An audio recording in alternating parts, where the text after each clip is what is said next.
session. So I'm wondering, how do we know what they knew and didn't know? It seems hard to know. Presented at City Council. What was that? That was the one pager was what was presented at City Council. Well, in the public meeting. In the public meeting when they voted, because they hadn't voted. There was a closed session vote. Well, I agree you can't vote in closed session. I think there's sort of well, it's an interesting question. I assumed that they had seen these documents in closed session or had access to these documents in closed session, but then that wasn't done. The documents weren't provided publicly until after the fact because basically because the mayor has been obviously non-transparent about this whole thing. They had a one-page, which was an addendum, which was a letter that was emailed to Matt Gibb.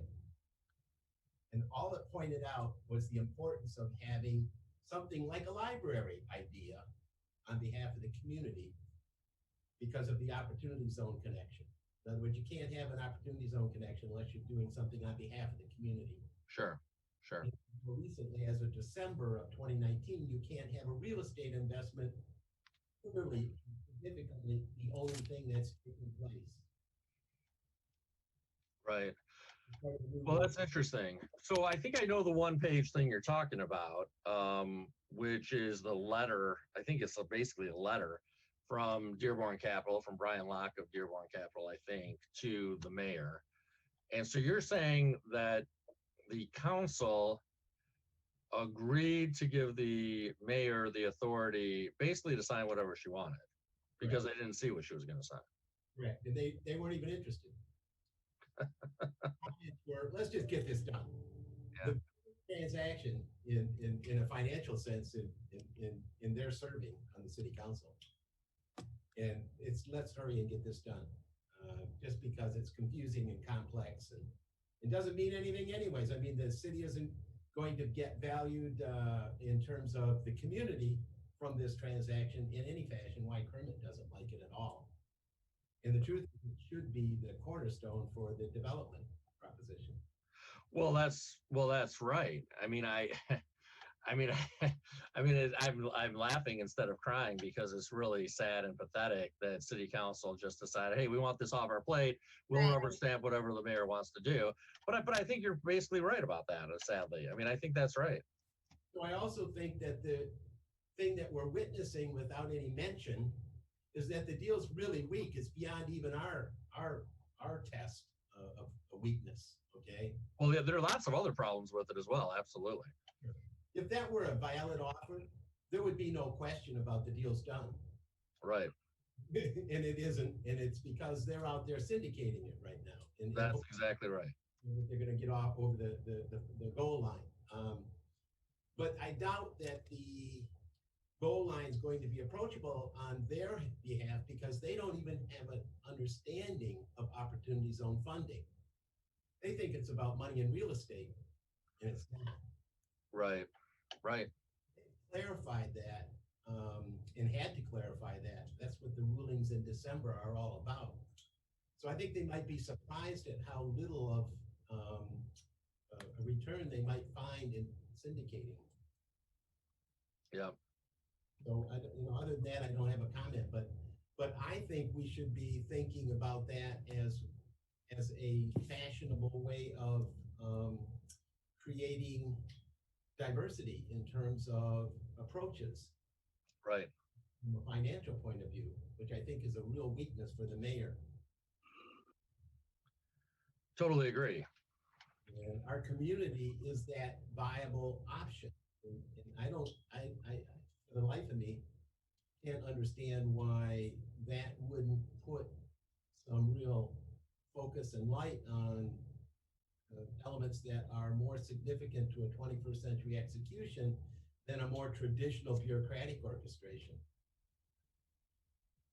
Yep. Well, I think you're 100% right about all of this. And, in terms of what we can do, I wonder, it seems to me that there's more we can do. I mean, certainly my email's out there and, I've sent it to some people and they've circulated it, but it seems like there's more we can do to make the community aware of just what a rotten arrangement this whole thing is. Yes. So we're sending out a newsletter, which is kind of our review, something to do on a yearly basis at the end of the year. And we kind of held it to get through some of this and see, what and how we might frame it in such a fashion. And we're going to include your letter in it if you don't mind. Absolutely, that'd be great. It'll go out to some 700 people, and of various efforts across the education and the city, and of course the community, most importantly. And we'll see what that gins up. And if it gets any response, we'll see if we can't steer it towards the kind of things that we're discussing. And I put a couple of documents that I read more deeply last night on the website, on the mural, and they're highlighted in red. And one of them is about community platforms and city platforms and digital and all of that. And then the other one is about Share, right? And kids and the right that they have to a city that's not often recognized. So I'm using that as a vehicle because I think it's so important. I mean, we always talk about kids being the future, and of course that's the point, but they have no voice in their city, and they need a voice in their city. This is the future of the city. I mean, this is so simple. Yep. That you can get lost sometimes in its simplicity, but really I think it's at the core of something meaningful taking place in terms of community engagement. So Monica's just rolling through here some of the things that were in this document, but these aren't extensive documents. I think one is 30 pages and one is 16 pages. So, Do you want me to show the chart, the graph? yeah, if you can show the graphic, that would be great. Is it possible for you to email me those documents? Yeah, absolutely. Okay, that'd be great. We can do that.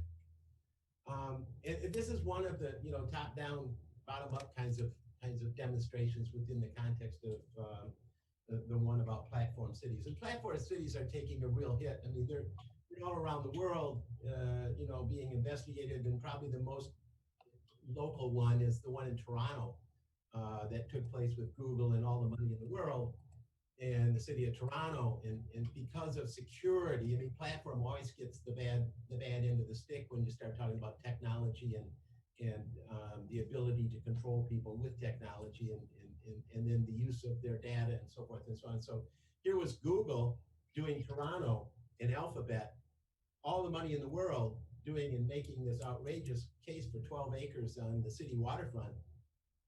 And because of security, it died. Represented was so well examined, and Google, with all its money, just decided it wasn't worth the price that they were going to be paying. So they're on to bigger and better things in other places. But I think that's insightful, and I think that the worm is turned in terms of security. I mean, security can be really a bad thing if it's used badly, but it also can be something very good for a city if it's used correctly. And I think this particular document is an example of it being used correctly.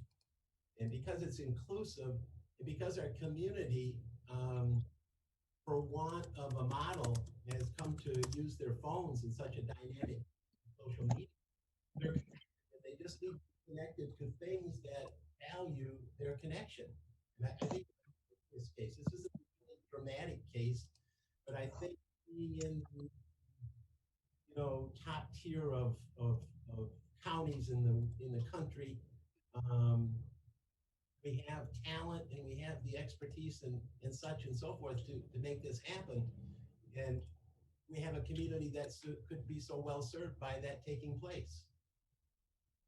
Yep.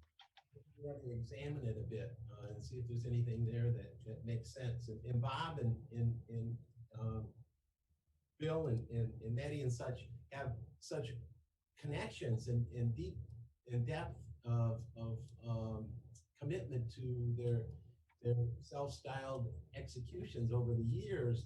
And I think that's a place where opportunity can be tapped, and individuals and organizations and such can come together around a commonality of purpose that moves the needle. Right. That all makes a lot of sense. Makes a lot of sense. Well, we're doing it. I mean, If it's not fun, we're going home. That's our yeah, motto. Yeah, I'm sure you're not doing it for your health. So I realize you're doing it because it makes sense. Yeah. That's about us. Yeah, so we think that Now, what does that really look like as a practical matter? I mean, when in terms of actual actionable steps. well, I think these documents I'm gonna go back to give you sharing. a really clear understanding. I mean, what we're talking about when, we all hear these words, inclusion and diversity and equity, and yet we have very few examples, as you've just indicated. How does that work? And it really is about the understanding that's necessary to make these kinds of things real. One can hypothetically say anything, as we've witnessed recently. Yep. Believe it, it's amazing, but it's another thing to offer something up that is tested and is part of an integral fabric in a community that is fed by the very thing that is necessary to have success, and that is by the individuals who make up the community. Right.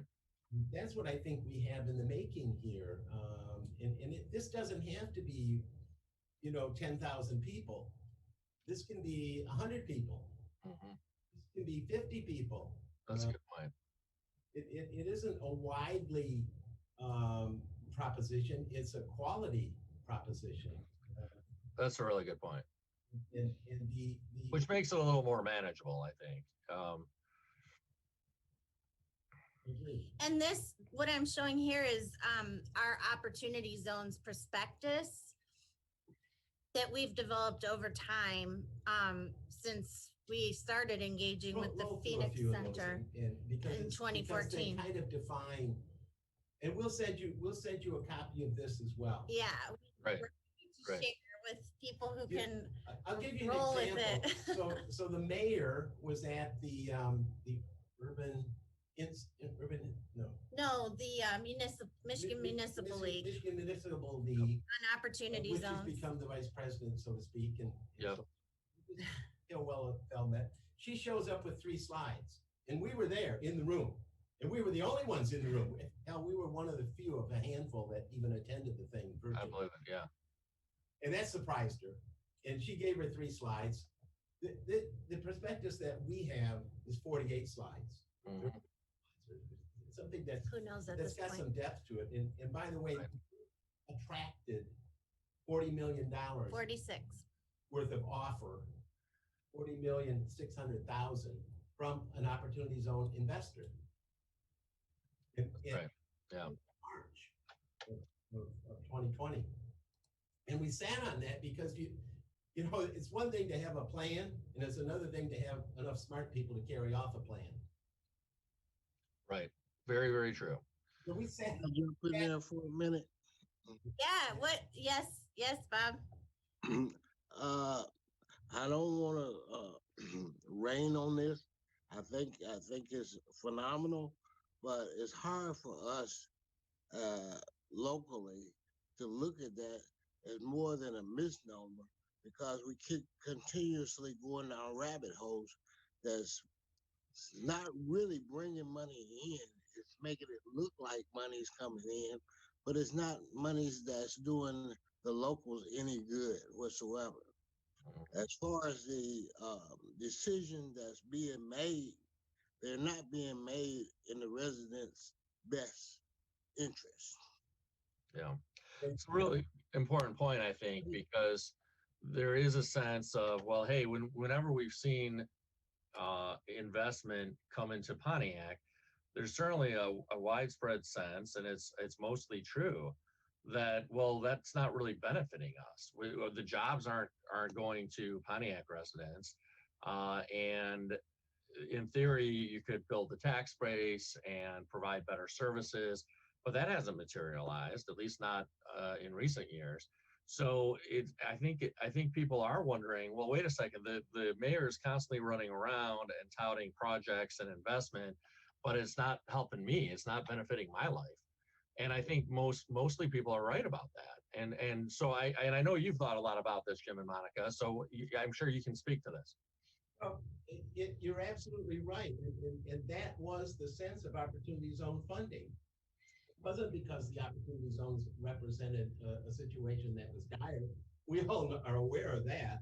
It was the fact that these funds would be used as community developed propositions, not real estate investments for somebody who wants to get capital gains reduction. And that's the basis of all opportunity zone funding is capital gains reductions. But they must be put to work on behalf of the community. Otherwise, the community decides which and how those funds will be used. And there's the difference between what was just a kind of a boondoggle capital gains reserve for privileged people to something more dynamic in terms of the community. And this is, it was allowed to be real estate investment around the first year or year and a half. And then it became clear that that wasn't working, just as Bob's pointed out. So in December, they recalculated how those funds will be used. And I'm pretty sure that the weakened proposition that is represented by this real estate investment purely is not going to meet the credibility that's necessary to move those funds. But it begins with the inclusion of the community as the development proposition. It's why we're looking at OLHSA as a partner in this. They have a venture fund, and they want to do things with the venture fund, but they're again not community oriented in a lot of cases. They're real estate investments, and we've been having discussions with them around the opportunity zone funding model that their venture organization could utilize in the same fashion and in the same way that they're using opportunity zone funding as well. So there's a combination of focus there that goes to community. The community is the place in which the investment has to begin and has to manifest and has to value. And we hear about it all the time, talk about value, but very few people recognize what value is. They do the valuation in the return on their investment. And although that's an interesting concept, we have very few capitalism elements in a opportunity zone funded investment.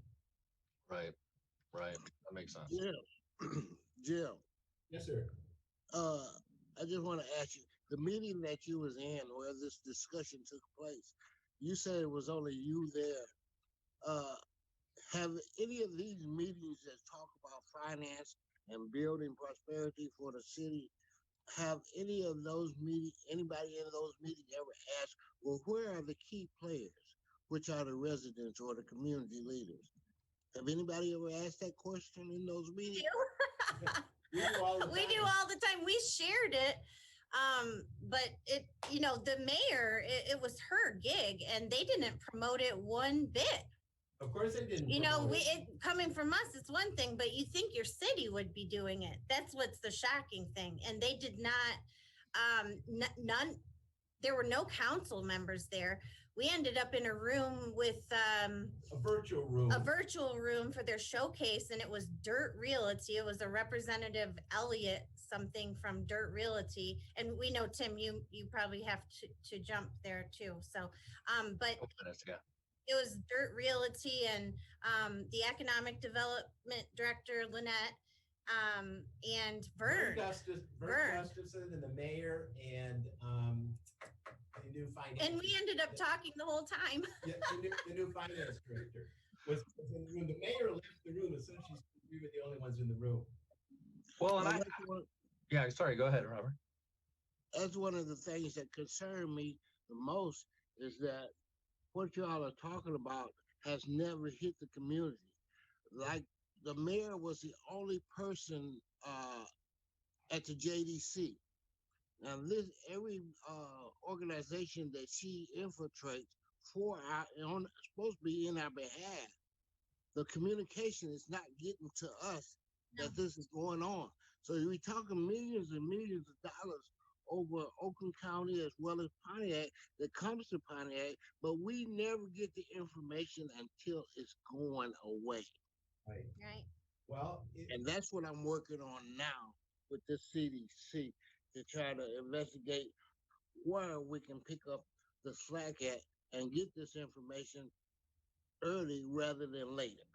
So with that, I'll sit back and relax it and listen. Thank you.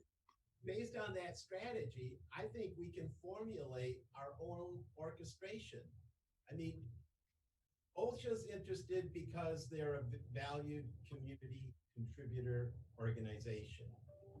And they weren't aware when we were initially talking to them that their investment, their venture organization, could be operating in the same way that opportunity zones are. But once they had thought about it, they understood it a little differently. So we had this grant that we were doing on behalf of the Phoenix Center, and very quickly that failed to materialize, and we won't describe why, but we know why. And we had said to them that following that grant, whether it became real or didn't, we would do it anyways. And they agreed that they would partner with us on doing that. And I think we have that in front of us right now. And we have ways in which we can use those dollars in a very productive fashion. So Bob, maybe we should get around the table here and discuss how you are going about your execution and what you're developing, and see if we're, can merge them into a dynamic that gets what you need on behalf of the community and gets OLHSA an investment that is community driven. I'm going to jump, but I do just want to say that this is a really important topic, and I think there's a sense, a short-sighted and wrong sense, I should say, but there's a view on the part of city officials or developers that somehow incorporating or soliciting community feedback is going to create problems or resistance or opposition. And I actually think it's more the opposite, frankly, that as people feel included and they're proactively reached out to, yeah, they might have some suggestions or some proposed changes, but they're going to have much more buy-in into what happens, and they're going to be overall more supportive. And I've personally seen that, and I think others in the community have too over time in Pontiac, that actually the right way to do it, if you're a developer or you're a city council person who supports the development, is communicate early and often with people, and they're much more likely to support the development. Absolutely. Absolutely. And that's where most of the constructive elements over, let's say, 2018 to present are focused. Just Yep. exactly what you just described. So we're in the right place at the right time, and we could be doing the right thing, but you can't do it without informed information exchange. Without those kinds of things taking place, you're throwing something at the wall and hoping it sticks. Makes sense. You really need that understanding. And we know you got to go. Yeah, I'm sorry that I've got to run, but this was great as always. Let's try to do this again in the near future, maybe next week sometime. I don't know what your schedule's like, but I do want to talk about next steps in terms of how we get the word out in the community and how we put some pressure on the mayor and city council to, if this is going to move forward, and it may not, as you noted, Jim, and as I've thought. But if it's going to move forward, it's really imperative that they make it less bad. Tim, before you leave, Yeah. I think that we all need to look at some legal ramifications about this setup, because citizen participation is not inclusive of this. Right. And council has made it somewhat impossible for people to really exercise their right to speak before council. And I've gotten that through the clerk. But also, those meetings that were held, the meeting that was held on a Saturday, I was told before the meeting that it was a closed meeting. Mm-hmm. When they come back and said some decisions were made, I know for a fact that that's a violation of the Open Meetings Act. Yeah. So when I went to and listened to the council meeting, Kermit made it a point to say they made some steps to make sure that it didn't violate the Open Meetings Act. But I hear y'all discussing this now, and there's still clearly violations of the Open Meetings Act that they didn't take if they allowed this to go through without this, giving the information to the public on what's in those purchase documents or sales documents, as well as the agreement.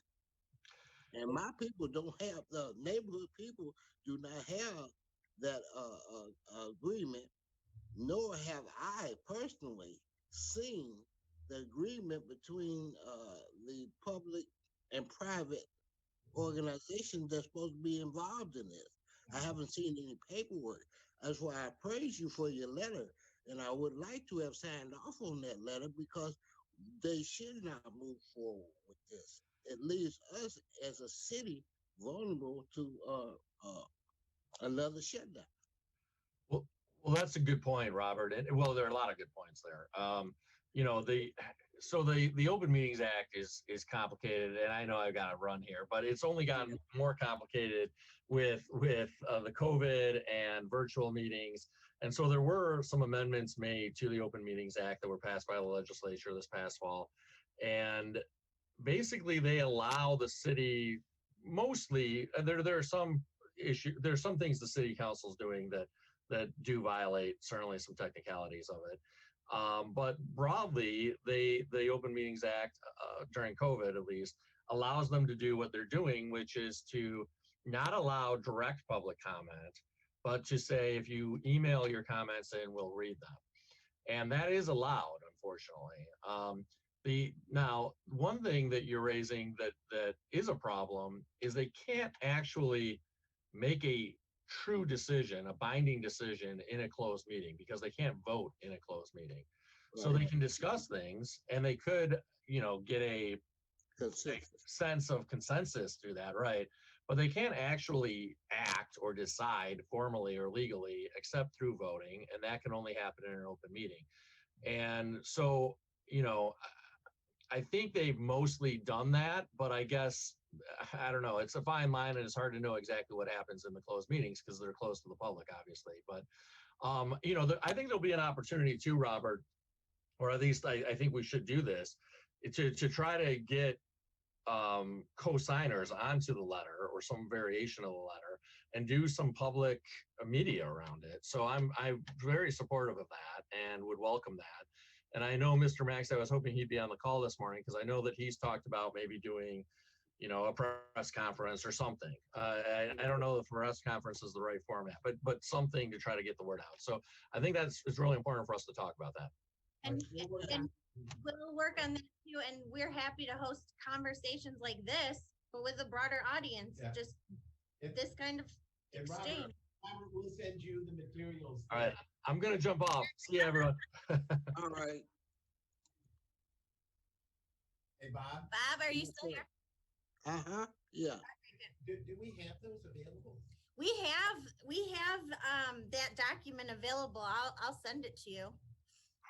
Okay. Yeah, I would like to have it. I like to have it, have some way of getting a hard copy.